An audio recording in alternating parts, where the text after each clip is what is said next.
Neither of you, Mrs. Reynolds. Oh, I've been really well. My babies have taken great care of me. Yes, I often think of them. I wish I could have done more good for them when they were young. I think the department was very unfair not granting you foster parent status. I've always said that. Those children would have been in state homes if it hadn't been for you. I know you did the best you could, Mrs. Reynolds. Well, I couldn't turn them away. Poor little waifs. Most of them had no one, and, well, I enjoyed being Auntie Min. And they're all grown up now? The first lot. David's a medical student. Sharon's a hairdresser. Kylie, oh, such a pretty little thing. She's a receptionist. And Kevin's a mechanic. And Terry's... Well, Terry's done well, too. You must be very proud of them. I'm proud of all my babies.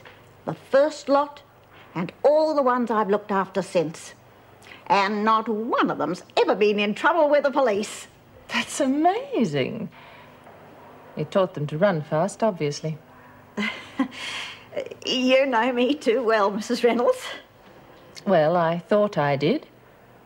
But then I read the police reports about you organising the largest shoplifting gang in the state. That doesn't sound like the Minnie Donovan I knew. Everyone's got to make a living doing what they do best.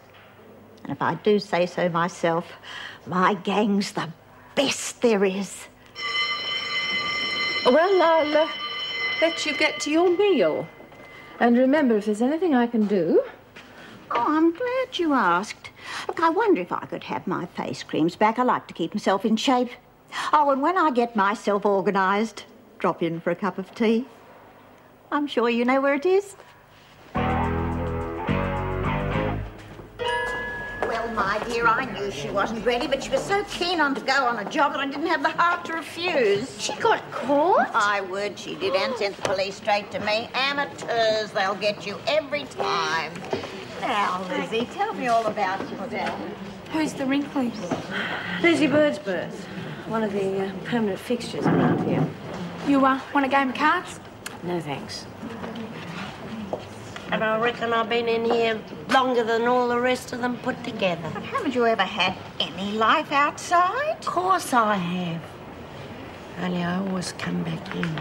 That's terrible. Pixie tells me that half the women in here have been in before. You'd think they'd have learned not to come back. Yeah, well, maybe they was unlucky. Like me. 15 times I nicked tapes in that shop. How was I to know the old bastard had me picked? And I hardly laid a finger on him before he started yelling murder. Salt my ass. You have a charming turn of phrase, Bobby. Hey, that's my fag. Not anymore, it's not. Give it back, you cheeky little bugger. Get knotted. Is that Lizzie's smoke? So what? It's only a lousy fag. Then you can just roll Lizzie another from your own tobacco. And supposing I don't. I didn't hear that, Bobby. For your sake, I didn't hear it. Bloody hell. What's the big hassle? Okay, she can have it back. Thank you, love. I'll see she pays you back, Lizzie. You know, she reminds me of someone, but I can't think of who. Go on. I spotted it straight away. She's a bit like our little Maxie. God love her. So she is. Lizzie, if I wanted to know all about Wentworth, you'd be the one to put me straight, wouldn't you? You bet I would. I tell you the ones to steer away from, starting with Madam over there. She's a bad lot. You just ask me anything you want to know. Only I reckon we'll be up all night.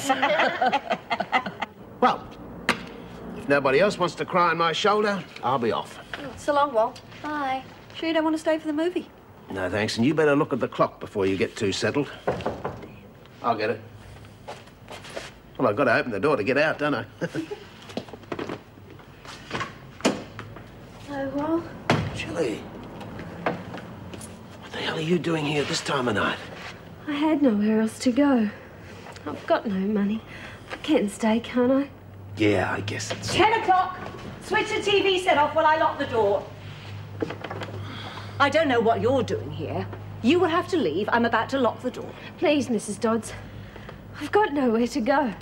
We could give her a bed for the night, Alison. In No, the I morning. won't have it. She's a very bad influence on the other girls.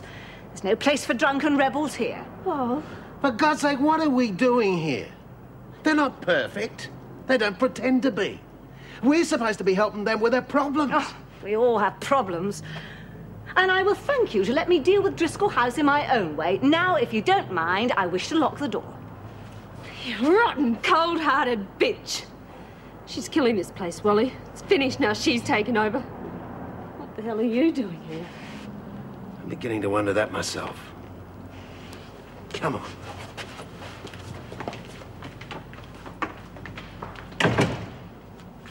And I won't tell you again. Off.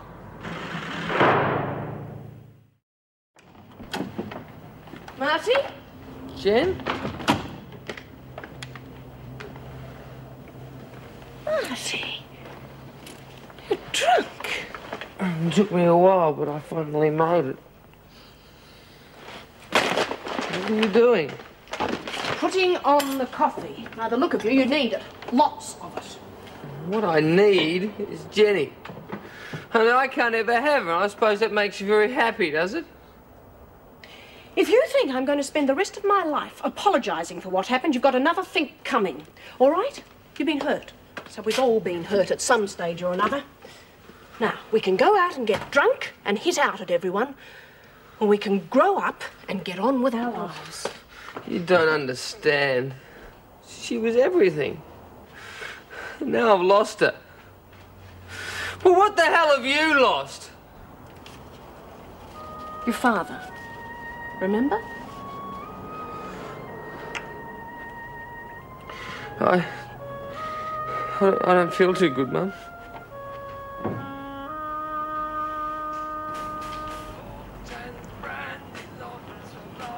It's very late. I think you should really turn that off now, dear.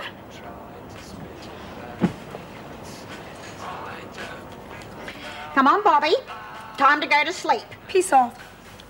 Hey, give it back, Granny. No, I don't want any arguments. It's very late. Turn it off. Get knotted, bitch features. That will do, miss. I've taken all the abuse from you that I'm going to take. Oh, yeah? And what are you going to do about it? Wash me mouth out with soap? Not quite, but I will take this. What do you think you're doing? Teaching you a lesson. Like bloody hell.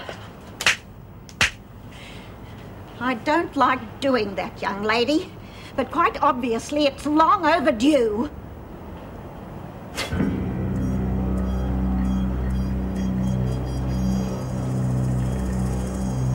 Now, get to bed.